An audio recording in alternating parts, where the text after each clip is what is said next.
परिवहन से संबंधित महत्वपूर्ण प्रश्न पढ़ेंगे, जिसमें से कि रेल परिवहन आएगा, जल परिवहन आएगा, वायु परिवहन आएगा, है ना। आप लोग पूरा क्लास को अंतिम तक देखिएगा। सबसे पहले बात करते हैं परिवहन। मुख्य रूप से जो परिवहन होंगे वो 3 प्रकार के परिवहन होंगे, जिसमें थल परिवहन आएगा, जल परिवहन आएगा और वायु परिवहन आएगा। और थल परिवहन में भी 2 प्रकार से आएगा मुख्य रूप से, एक सड़क मार्ग आएगा, दूसरा रेल मार्ग आएगा। सड़क मार्ग जो सड़क के माध्यम से एक जगह से दूसरे जगह जाएंगे तो हम लोग वो सड़क का प्रयोग करेंगे, तो उसको सड़क मार्ग के माध्यम से कहेंगे। इसके अंदर ही आएगा NH44, NH1, NH7, ये सारा चीज आएगा नेशनल हाईवे, और SH आएगा। ये सारा चीज किसके अंदर आएगा? सड़क मार्ग।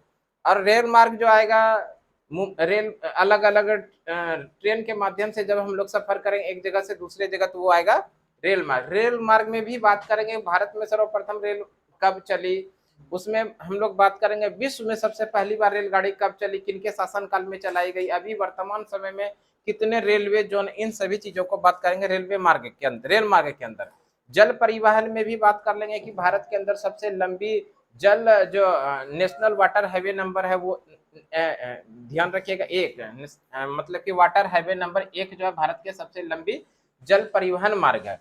और उसके बाद बात करेंगे वायु परिवहन में। वायु परिवहन में बात करेंगे कि वायु परिवहन की शुरुआत कब हुई, ये भी ध्यान रख लीजिएगा। वायु परिवहन की शुरुआत हुई भारत में 1911 में। कहां से कहां के बीच? इलाहाबाद से नैनी के बीच। इलाहाबाद के नैनी के बीच, ये याद रखिएगा, इंपॉर्टेंट बनेगा क्वेश्चन कि भारत में वायु परिवहन की शुरुआत कब हुई? 1911 में होती है वायु परिवहन की शुरुआत। कहां से कहां के बीच? इलाहाबाद से नैनी के बीच। ध्यान रखिएगा, वायु परिवहन की शुरुआत इलाहाबाद से नैनी के बीच। अभी हम लोग बात कर लेते हैं रेल मार्ग से संबंधित जो क्वेश्चन बनेगा, ठीक है। उसके बाद आगे भी पढ़ेंगे। आगे देखते हैं रेल मार्ग। देखिए, रेल से संबंधित अगर हम लोग बात कर लें, भारतीय रेल, भारतीय रेल के पहले हम लोग जान लेते हैं विश्व में सर्वप्रथम रेलगाड़ी कहाँ चली थी। तो विश्व में सर्वप्रथम रेलगाड़ी जो चली थी 1825 में इंग्लैंड में चला था। कहाँ पर? इंग्लैंड में विश्व में सर्वप्रथम रेलगाड़ी 1825 में चला था इंग्लैंड के अंदर। अगर बात कर ले रेल इंजन की खोज, जॉर्ज स्टीफेंसन, याद रखिएगा, जॉर्ज स्टीफेंसन, जॉर्ज स्टीफेंसन ने रेल इंजन का खोज किया। रेल इंजन का खोज किसने किया? George Stephenson. अगर बात कर ले भारत में प्रथम रेलगाड़ी, भारत में प्रथम रेलगाड़ी की जो चली थी, ध्यान रखिएगा, 16 अप्रैल 1853 को, 16 अप्रैल 1853 को भारत में सर्वप्रथम रेलगाड़ी चली थी। कहां से कहां तक चली थी ये भी ध्यान रखिएगा, मुंबई से थाने के बीच, मुंबई से थाने के बीच में चली थी। और ये जो दूरी था, ये दूरी था कुल 34 किलोमीटर की दूरी। कितनी दूरी चली थी? 34 किलोमीटर की दूरी थी। और रेलगाड़ी का नाम था ब्लैक ब्यूटी। रेलगाड़ी का क्या नाम था? ध्यान रखिएगा, रेलगाड़ी का नाम था ब्लैक ब्यूटी। ये भी याद रख लीजिएगा, रेलगाड़ी का नाम ब्लैक ब्यूटी। और भारत में सर्वप्रथम रेलगाड़ी किसने चलवाया था? ये भी याद रखिएगा, सर्वप्रथम चलवाया था, चलवाया था, तो ध्यान रखिएगा, लॉर्ड डलहौजी के, लॉर्ड डलहौजी, लॉर्ड डलहौजी के ही शासनकाल में भारत में पहली बार रेलगाड़ी चली थी 16 अप्रैल 1853 को मुंबई से थाने के बीच में। कितनी किलोमीटर चली थी? 34 किलोमीटर। रेलगाड़ी का क्या नाम था? Black beauty. आगे का प्रश्न है, भारतीय रेलवे बोर्ड की स्थापना, भारतीय रेलवे बोर्ड की स्थापना कब हुई थी? तो ध्यान रखिएगा, 1905 ईस्वी में भारतीय रेलवे बोर्ड की स्थापना हुई थी। भारतीय रेलवे बोर्ड की स्थापना कब होती है? 1905 में। विश्व में सर्वप्रथम रेलगाड़ी 1825 में कहां पर? इंग्लैंड के अंदर। रेल इंजन की खोज जॉर्ज स्टीफेंसन ने। भारत में प्रथम रेल, भारत में सर्वप्रथम रेलगाड़ी किसने चलवाया? लॉर्ड डलहौजी ने चलवाया। और ये मुंबई से थाने के बीच पहली बार चली थी 16 अप्रैल 1853 को। दूरी था 34 किलोमीटर और रेलगाड़ी का नाम था ब्लैक ब्यूटी। भारतीय रेलवे बोर्ड की स्थापना कब होती है? 1905 में भारतीय रेलवे बोर्ड की स्थापना होता है। आगे देख लेते हैं और भी प्रश्न बने। देखिए, आगे का प्रश्न है, रेल बजट को आम बजट से अलग किया गया। रेल बजट को आम बजट से अलग किया गया था कब? 1924-25 में। ध्यान रखिएगा, 1924-25 में रेल बजट को आम बजट से अलग किया गया था। किस समिति के सिफारिश पर? समिति की बात करें तो समिति था एकवर्थ समिति। कौन सी समिति के सिफारिश पर? एकवर्थ समिति के सिफारिश पर रेल बजट को आम बजट से अलग कर दिया गया। कब? 1924-1925 में। और 1924 और 1925 के बाद से 2017 तक, कब? 2016 तक, ध्यान रखिएगा 2016 तक ये रेल बजट अलग प्रस्तुत किया जाता था और आम बजट अलग प्रस्तुत किया गया था। और हुआ क्या, 2017 में इस रेल बजट को फिर आम बजट में मिला दिया गया। रेल बजट को आम बजट में मिला दिया गया। आम बजट में मिला दिया गया। कब मिलाया गया? 2017 में। रेल बजट को आम बजट में मिला दिया गया 2017 में। किस समिति के सिफारिश पर? विवेक देवराय समिति। याद रखिएगा, विवेक देवराय समिति। विवेक देवराय समिति के सिफारिश पर रेल बजट को आम बजट में मिला दिया गया। कब? 2017 में। फिर से रेल बजट और आम बजट दोनों एक साथ प्रस्तुत होना शुरू हो गया। किस समिति के सिफारिश पर रेल बजट को आम बजट में मिला दिया गया? विवेक देवराय समिति। कब? 2017 में। आगे बात कर लेते हैं, भारतीय रेल का राष्ट्रीयकरण कब हुआ? इंपॉर्टेंट क्वेश्चन है। भारतीय रेल का राष्ट्रीयकरण, भारतीय रेल का राष्ट्रीयकरण, भारतीय रेल का राष्ट्रीयकरण कब हुआ? तो याद रखिएगा 1950। भारतीय रेल का राष्ट्रीयकरण कब हुआ था? 1950 में भारतीय रेल का राष्ट्रीयकरण हुआ था। देखिए प्रश्न क्या था, रेल बजट को आम बजट से अलग किया गया। रेल बजट को आम बजट से अलग किया गया 1924-25 में। किस समिति के सिफारिश पर? एकवर्थ समिति के सिफारिश पर। फिर क्या किया? रेल बजट को आम बजट में मिला दिया गया। कब? 2017 में। किस समिति के सिफारिश पर? विवेक देवराय समिति। रेल बजट को आम बजट में मिला दिया गया विवेक देवराय समिति के सिफारिश पर 2017 में। आगे है, भारतीय रेल का राष्ट्रीयकरण कब होता है? 1950 ईस्वी में भारतीय रेल का राष्ट्रीयकरण होता है। आगे देखते हैं, आगे और भी प्रश्न उसको देखिए। आगे बात करें, भारत में रेलवे जोन की संख्या वर्तमान समय में 18 है। भारत में वर्तमान समय में कितने रेलवे जोन है? 18 है। डिवीजन की बात कर तो डिवीजन 73 हो गया। कितना डिवीजन हो गया? 73। आगे है, सबसे लंबी दूरी तय करने वाली ट्रेन। देखिए सबसे लंबी दूरी तय करने वाली ट्रेन का नाम है विवेक एक्सप्रेस। क्या नाम है? विवेक एक्सप्रेस। विवेक एक्सप्रेस जो है ये ध्यान रखिएगा डिब्रूगढ़ से, कहां से? डिब्रूगढ़ से, डिब्रूगढ़ से कन्याकुमारी जाती है। कन्याकुमारी जाती है और कुल दूरी जो तय करती है 4286 किलोमीटर। कितना दूरी तय करती है? 4286 किलोमीटर। सबसे लंबी दूरी तय करने वाली ट्रेन है विवेक एक्सप्रेस। डिब्रूगढ़ से कन्याकुमारी जाती है। दूरी कितना तय करती है? 4286 किलोमीटर की दूरी तय करती है। आगे बात कर लें, भारतीय रेल की कुल लंबाई। वर्तमान समय में भारत में रेलवे की कुल लंबाई कितना है? 67,415 किलोमीटर है ना। भारत में वर्तमान समय में रेलवे की कुल लंबाई कितना है? 67,415 किलोमीटर ये रेलवे की लंबाई है। अगर बात कर ले भारत में, नेक्स्ट क्वेश्चन है, भारत में पहली विद्युत ट्रेन, भारत में पहली विद्युत ट्रेन मुंबई से कुर्ला के बीच में 1925 में चला था। कब चला था? 1925 में। ध्यान रखिएगा, भारत में पहली विद्युत ट्रेन यानी इलेक्ट्रिक ट्रेन पहली बार कब चली? 1925 में मुंबई से थाने के बीच में। अगर हम लोग बात कर ले भारत में चलने वाली विद्युत पर चलने वाली पहली सवारी गाड़ी, ध्यान रखिएगा ये चला था 1930 में। कब चला था? 1930 में चला था और मुंबई से पुणे के बीच चली थी।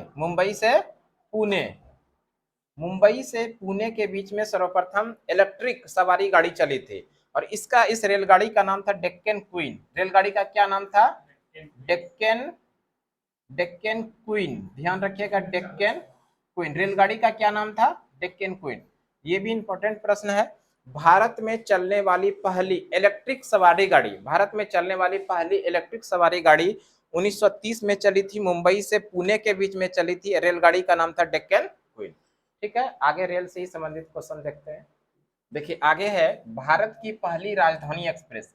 भारत की पहली राजधानी एक्सप्रेस ये चली थी 1 मार्च 1969 को। भारत की पहली राजधानी एक्सप्रेस 1 मार्च 1969 को चली थी। और ध्यान रखिएगा नई दिल्ली से हावड़ा के बीच, नई दिल्ली से हावड़ा के बीच, नई दिल्ली से हावड़ा। भारत में चलने वाली पहली राजधानी एक्सप्रेस कहां से कहां के बीच चली? तो नई दिल्ली से हावड़ा के बीच चली, 1 मार्च 1969 को चली थी।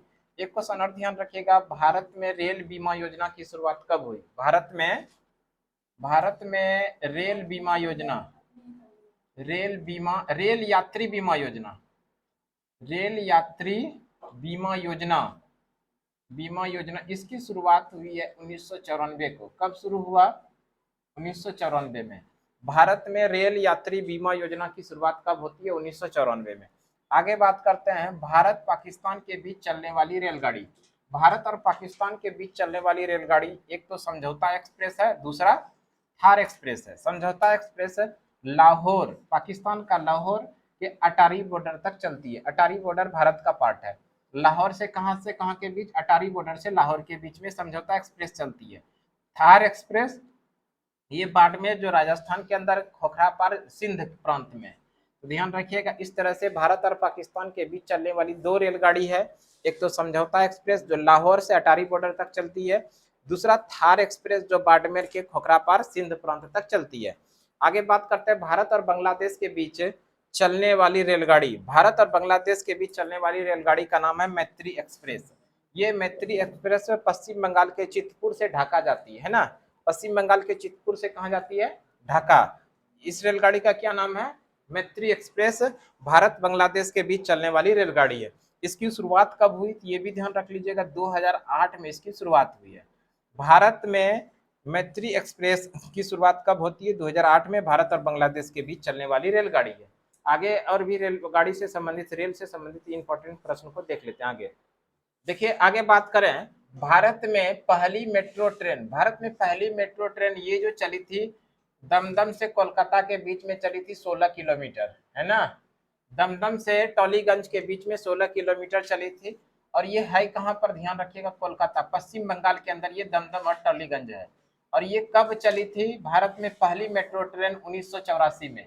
भारत में पहली मेट्रो ट्रेन कब चली? 1984 में चला था, पश्चिम बंगाल में चला था, दमदम से टॉलीगंज के बीच में 16 किलोमीटर की दूरी तय। एग्जैक्ट अगर बात करें तो 16.45 किलोमीटर याद रखिएगा, है ना। 16.45 किलोमीटर की दूरी तय किया था पहली मेट्रो ट्रेन ने। कब? 1984 में। कहां से कहां के बीच? दमदम से टॉलीगंज के बीच में। आगे बात कर लें, भारत का सबसे ऊंचे स्थान पर रेलवे स्टेशन का नाम है सिमलीगुड़ी, सिमलीगुड़ी। और ये पश्चिम बंगाल के अंदर है। इसको सिल्लीगुड़ी के नाम से भी जानते हैं। भारत का सबसे ऊंचे रेलवे स्टेशन, ऊंचा स्थान पर रेलवे स्टेशन कौन सा है? सिमलीगुड़ी। कहां पर है? पश्चिम बंगाल के अंदर स्थित है। अगर हम लोग बात कर ले वर्तमान समय में सबसे लंबा रेलवे प्लेटफॉर्म, वर्तमान समय में भारत में सबसे लंबा रेलवे प्लेटफॉर्म कहां पर है? हुबली में। याद रखिएगा कहां पर? हुबली। और ये हुबली कर्नाटक के अंदर है। हुबली के पहले सबसे लंबा रेलवे प्लेटफॉर्म था गोरखपुर। कहां पर था? गोरखपुर। और इस गोरखपुर से पहले कहां था? खड़गपुर, खड़गपुर। तो ध्यान रखिएगा वर्तमान समय में सबसे लंबा रेलवे प्लेटफॉर्म कहां पर है? हुबली में है। हुबली से पहले कहां था? गोरखपुर में था। गोरखपुर से पहले कहां था? खड़गपुर था, है ना। हुबली कर्नाटक के अंदर है, गोरखपुर उत्तर प्रदेश के अंदर था, और खड़गपुर जो है पश्चिम बंगाल के अंदर था। भारत में वर्तमान समय में सबसे लंबा रेलवे प्लेटफॉर्म कहां पर है? हुबली में है, हुबली कर्नाटक के अंदर। इसके पहले कहां था? गोरखपुर में था, गोरखपुर उत्तर प्रदेश के अंदर है। और उसके पहले कहां था? खड़गपुर में, और खड़गपुर पश्चिम बंगाल के अंदर स्थित है। आगे बात कर लें, कोंकण रेलवे की बात करते हैं। कोंकण रेलवे, कोंकण रेलवे कहां से कहां के बीच का है? महाराष्ट्र के रोहा से शुरू होता है और मंडगांव तक जाती है। और ये मंडगांव कहां पर? गोवा के अंदर। तो ध्यान रखिए कोंकण रेलवे महाराष्ट्र के मंडगांव से, है ना, रोहा से मंडगांव के बीच का जो रेलवे ट्रैक है उसको किस नाम से जानते हैं? कोंकण रेलवे के ट्रैक के नाम से जानते हैं। अगर इसकी लंबाई की बात करें, लंबाई 741 किलोमीटर, लंबाई कितना है? 741 किलोमीटर। कोंकण रेलवे की शुरुआत 26 जनवरी 1998 को होती है। कोंकण रेलवे की शुरुआत कब होती है? 26 जनवरी 1998 को कोंकण रेलवे की शुरुआत होती है। और इस कोंकण रेलवे से कौन कौन से स्टेट को लाभान्वित होते हैं? कौन कौन सा राज्य गुजरता है? तो महाराष्ट्र, गोवा, कर्नाटक और केरल, है ना। महाराष्ट्र, गोवा, कर्नाटक और केरल से संबंधित है कोंकण रेलवे। कोंकण रेलवे की शुरुआत 26 जनवरी 98। कुल लंबाई की बात करें तो कितना किलोमीटर, 741 किलोमीटर। कौन कहां से, महाराष्ट्र के रोहा से मंडगांव तक ये जाती है। ठीक है, ये कुछ और भी आगे इसमें प्रश्न है, उसको देख लेते हैं ना। देखिए हम लोग देख लेते हैं अभी भारत के अंदर जितने भी रेल मंडल है और उसका मुख्यालय, रेल मंडल और मुख्यालय, भारत में रेल मंडलों की संख्या 18 है। वो 18 रेल मंडल को देख लेते हैं और उसका हेडक्वार्टर कहाँ पर है उसको भी देख लेते हैं। सबसे पहले बात करते हैं उत्तर रेलवे। उत्तर रेलवे का हेडक्वार्टर कहाँ पर है, नई दिल्ली। उत्तर रेलवे का हेडक्वार्टर नई दिल्ली। दक्षिण रेलवे चेन्नई, दक्षिण रेलवे का हेडक्वार्टर चेन्नई में है। मध्य रेलवे का हेडक्वार्टर मुंबई सीएसटी। देखिए ध्यान रखिएगा, मुंबई के अंदर दो हेडक्वार्टर है, ये है मध्य रेलवे, है ना। मध्य रेलवे यानी सेंट्रल रेलवे का हेडक्वार्टर है मुंबई सीएसटी, दोनों याद रखिएगा। दक्षिण पश्चिम रेलवे, दक्षिण पश्चिम रेलवे का हेडक्वार्टर कहाँ पर है, कोलकाता। और कोलकाता के अंदर भी दो हेडक्वार्टर, एक है दक्षिण पूर्व रेलवे कोलकाता और एक है पूर्व रेलवे, वो भी कोलकाता के अंदर है। दक्षिण पूर्व रेलवे कोलकाता। आगे उत्तर पूर्वी सीमांत रेलवे, उत्तर पूर्वी सीमांत रेलवे का हेडक्वार्टर है मालेगांव और ये गुवाहाटी के अंदर है। उत्तर पूर्वी सीमांत रेलवे कहां पर है, मालेगांव, और ये मालेगांव कहां पर है, गुवाहाटी के अंदर। आगे बात करें उत्तर मध्य रेलवे, उत्तर मध्य रेलवे कहां पर, इलाहाबाद के अंदर। इलाहाबाद उत्तर प्रदेश के अंदर है, उत्तर मध्य रेलवे इलाहाबाद।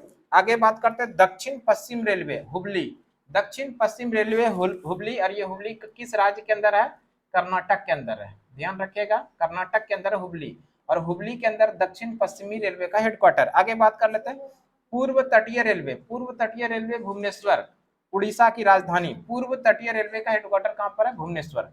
पश्चिम रेलवे, पश्चिम रेलवे देखिए, पश्चिम रेलवे मुंबई चर्च गेट है। ये पश्चिम रेलवे का हेडक्वार्टर कहां पर है, मुंबई के अंदर, और वो भी चर्च गेट। आगे बात कर लें पूर्व रेलवे, पूर्व रेलवे का हेडक्वार्टर कहां पर है, कोलकाता के अंदर। दक्षिण पश्चिम रेलवे, दक्षिण पश्चिम रेलवे का हेडक्वार्टर है सिकंदराबाद, दक्षिण पश्चिम रेलवे का हेडक्वार्टर कहां पर है, सिकंदराबाद। आगे बात कर लेते हैं पूर्वोत्तर रेलवे, पूर्वोत्तर रेलवे का हेडक्वार्टर है गोरखपुर, पूर्वोत्तर रेलवे का हेडक्वार्टर गोरखपुर उत्तर प्रदेश के अंदर। पूर्व मध्य रेलवे, पूर्व मध्य रेलवे का हेडक्वार्टर हाजीपुर, है ना। पूर्व मध्य रेलवे हाजीपुर, और ये हाजीपुर ध्यान रखिएगा बिहार के अंदर। पूर्व मध्य रेलवे का हेडक्वार्टर हाजीपुर, और ये हाजीपुर किस राज्य के अंदर है, बिहार के अंदर। आगे बात कर लेते हैं पश्चिम मध्य रेलवे, पश्चिम मध्य रेलवे ये जबलपुर इसका हेडक्वार्टर है, जबलपुर मध्य प्रदेश के अंदर आता है। पश्चिम मध्य रेलवे का हेडक्वार्टर जबलपुर मध्य प्रदेश के अंदर आता है। उत्तर पश्चिम रेलवे, उत्तर पश्चिम रेलवे का हेडक्वार्टर जयपुर, जयपुर राजस्थान की राजधानी। उत्तर पश्चिम रेलवे का हेडक्वार्टर कहां पर है, जयपुर के अंदर। आगे बात कर ले दक्षिण पूर्व मध्य रेलवे, दक्षिण पूर्व मध्य रेलवे का हेडक्वार्टर है बिलासपुर, और ये बिलासपुर छत्तीसगढ़ के अंदर आता है। दक्षिण पूर्व मध्य रेलवे का हेडक्वार्टर कहां पर, बिलासपुर छत्तीसगढ़ के अंदर आता है। आगे बात कर लेते हैं कोलकाता मेट्रो, कोलकाता मेट्रो कोलकाता के अंदर इसका हेडक्वार्टर है। दक्षिण तट रेलवे, दक्षिण तट रेलवे ये सबसे नवीनतम रेलवे मंडल है। सबसे नवीनतम रेल मंडल कौन सा है, दक्षिण तट रेलवे, जिसका हेडक्वार्टर कहां पर है, विशाखापट्टनम। और ये विशाखापट्टनम किस राज्य के अंदर आता है, तो ध्यान रखिए आंध्र प्रदेश। ये किस राज्य के अंदर आता है, आंध्र प्रदेश के अंदर आता है विशाखापट्टनम, और यहीं पर दक्षिण तट रेलवे का हेडक्वार्टर है। दक्षिण तट रेलवे भारत का सबसे नवीनतम रेल मंडल है। ठीक है, तो ये रेलवे से कोई संबंधित था जो इंपॉर्टेंट प्रश्न था और उसका हेडक्वार्टर था, वो सभी चीजों को हम बताने का प्रयास किए। ठीक है, आज के क्लास के लिए इतना ही, अगले क्लास में फिर से अगले दिन मिलते हैं, तब तक के लिए धन्यवाद।